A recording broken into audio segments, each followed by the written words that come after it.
respect the people at the back. So please stay on the side. Inulit ko po, hindi lang po tayo ang mga lahat sa usap na. Ito po ay nalililuhod. Please stay on the side. Dahil po kailangan ng mga mainstream cameras. Okay. Nakikiusap po kami. Ulitin ko lang sinabi ni partner. Sa side lang po tayo para po hindi po tayo mahirapan. Yung mga nasa likod din po para nakakakita. May mga camera din. Sa side lang po tayo. Please, kuya. Ayan. Maraming salamat po sa pagsunod. Kuya, ate. Kuya, ate. Sa side lang muna po tayo. Please. Side lang muna po. Maraming salamat po. Ate, side muna po tayo. Side lang po. Para po nakikita po ng lahat. Kuya. Hello, kuya. Side po tayo. Maraming salamat po, ate. Thank you. Oh, thank you po. Eto na. Ibigay niyo na yung pinakamalakas. I-doble, i-treat niyo na. 1, 2, 3, go! Pilipinas Duterte pa rin! Pilipinas Duterte pa rin! Pilipinas Duterte pa rin! Palakpakan po natin ang ating former President Rodrigo Roa Duterte! Duterte! Duterte! Duterte! Duterte! I would like to ask everyone to please rise for the invocation followed by the national anthem. Magsita yung buwan lahat?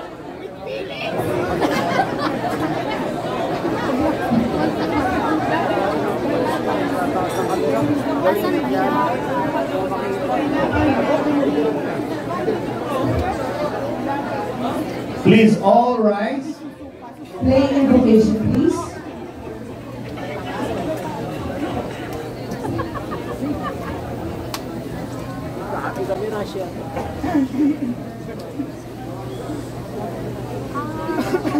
Yung katabi ninyo. Gitna. Ayun katabi ni Robin. Ayun. Again, play invocation. Panginoon, nagpapasalamat po kami at nagsama-sama po ang mga Pilipino para sa pag-asa na bumangon ulit ng Pilipinas. Amen. Let us now sing the national anthem.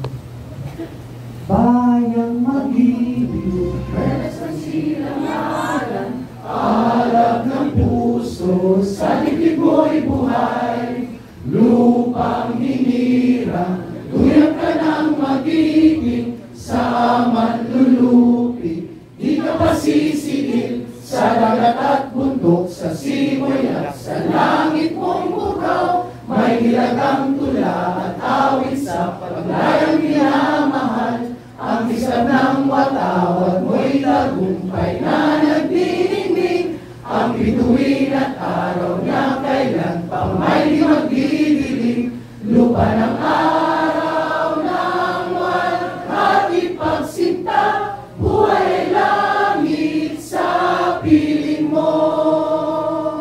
Aming higaya na pag may mga api, ang mamatay ng dahil sa'yo. maaari na po ang po. Pilipinas Duterte pa rin! Pilipinas Duterte pa rin! Magsiupo na po ang lahat at nakikiusap po kami, patuloy po natin bigyan ng espasyo ang gitna. Tabi na po tayo sa gilid. Maraming salamat po. Tabi na po tayo para po nakakakita ang mga nasa likuran. Salamat po ulit. Ang tanong ko sa taong bayan, sa tingin nyo ba, dahil sa mga nangyayari ngayon, may pag-asa pa ang Pilipinas? May pag-asa pa ba ang Pilipinas?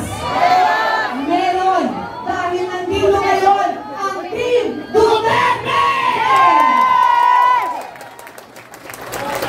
Pinili po ng mabuti ng ating minamahal na former President of the Philippines, Rodrigo Roa Duterte.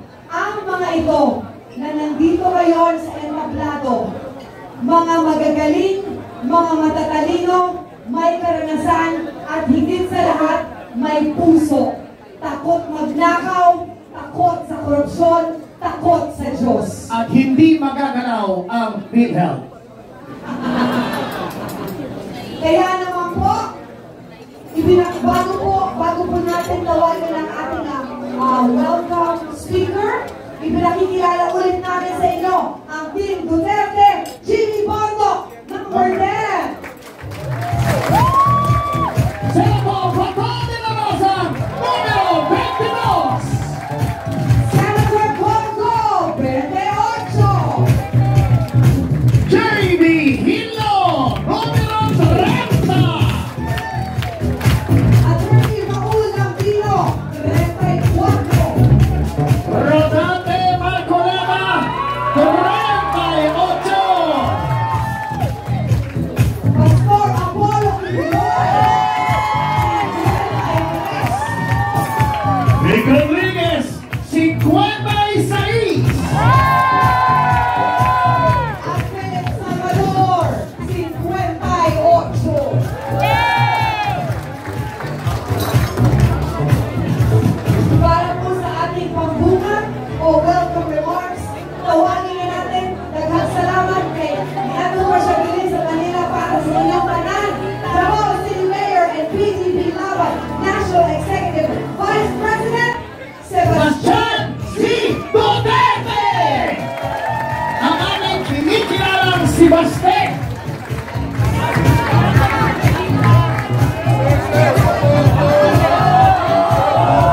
Palakpakan mo natin ulit! Sebastian C. Duterte!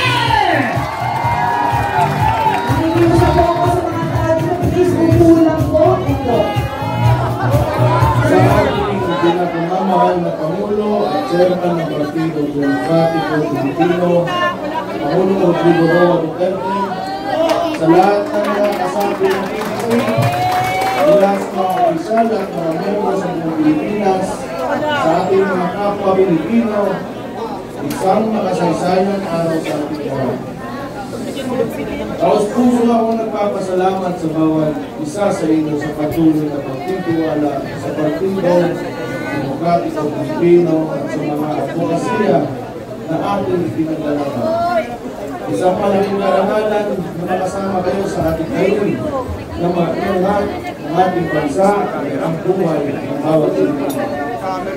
Ang PDP ay maninindigan hindi lamang para sa ating mandirito ngayon, kundi para sa bawat Pilipino na siyang tunay na lakas at pundasyon ng ating partido.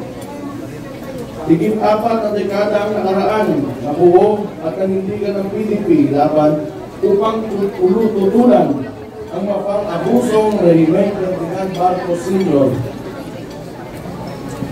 Ngayon, ang buhay at kinabukasan ng mga Pilipino ay nalalagay na naman sa alanganin. Habang nagsusumikap tayong humakbang patungo sa isang maunlad na bukas, ay pilit naman tayong hinihila pabalik ng administrasyon ni Ferdinand Marcos Jr. sa isang mapang-abuso at mapagmalabis na pamahalaan. Minsan na natin naipakita at napatunayan na kaya nating ayusin ang sistema ng ating pamahalaan sa pamumuno ni Pangulong Rodrigo Duterte. Pinatunayan natin na kaya natin magsilbi sa bayan na may disiplina, sa sarili, walang kalapisan at walang pang-aabuso lalo na sa pera ng taong bayan. Huwag natin sayangin ang mandato na ibinigay sa ating mga kababayan. Huwag natin sayangin ang mga buhay na itinaya ng ating mga kapwa Pilipino, lalo na ng mga pulis at sundalo, para lamang maipaglaban ang kapayapaan at kalayaan ng ating bansa. Bilang mga lingkod bayan, tungkulin natin ibigay sa mga Pilipino ang buhay na masagana, bansang mapayapa, at lahing may pagmamalaki sa buong mundo. Bilang mga tunay na kasapi ng PDP at boses ng mga Pilipino, patuloy tayong makikilahok, magsasalita at makikipaglaban. Mga kapatid, nagsisimula pa lamang tayo. Mahirap at mapanganib man ang landas na ating tatahakin, hindi ito mapapawi ang nagliliyab nating mga damdamin para sa isang mapayapa at unang bansa. Hindi tayo uurong, patuloy tayong hakbang para sa karangalan ng mga Pilipino at ng buong Pilipinas. Walang makakapigil sa atin kapag tayo ay magkakaisa at buong pusong mag-aalay ng ating buhay para sa kinabukasan ng ating pinakamamahal na bayan. Ipaglaban natin ang kinabukasan ng mga kabataan. Ipaglaban natin ang kapayapaan. Ipaglaban natin ang malinis, tapat at makatao na pamahalaan. Ipaglaban natin ang ating bayan. Mabuhay ang PDP! Mabuhay! Mabuhay ang Pilipinas! Mabuhay! Mabuhay ang Pilipino! Mabuhay! Maraming salamat sa inyo. Mabuhay si Master! Mabuhay! Baste Duterte! Hindi mo lang mahal ang Pilipinas, ang gwapo-gwapo mo ko. Mahal ka namin. Mahal ka namin. Wow. Oh, diba? May pinagmanaan kasi. Siyempre! Mana sa daddy, diba? Speaking of pagwapuan, abay sunod na natin ang isa pang gwapo. Yes! For the message from the party national president of PDP Laban, tawagin na po natin ang ating minamahal na senador, Robin Hood Padilla!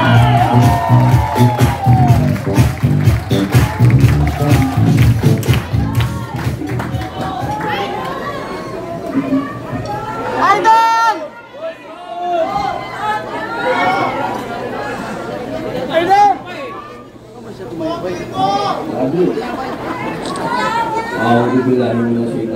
Bismillahirrahmanirrahim.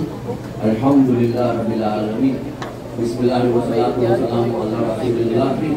Assalamualaikum warahmatullahi wabarakatuh. Bapak Ibu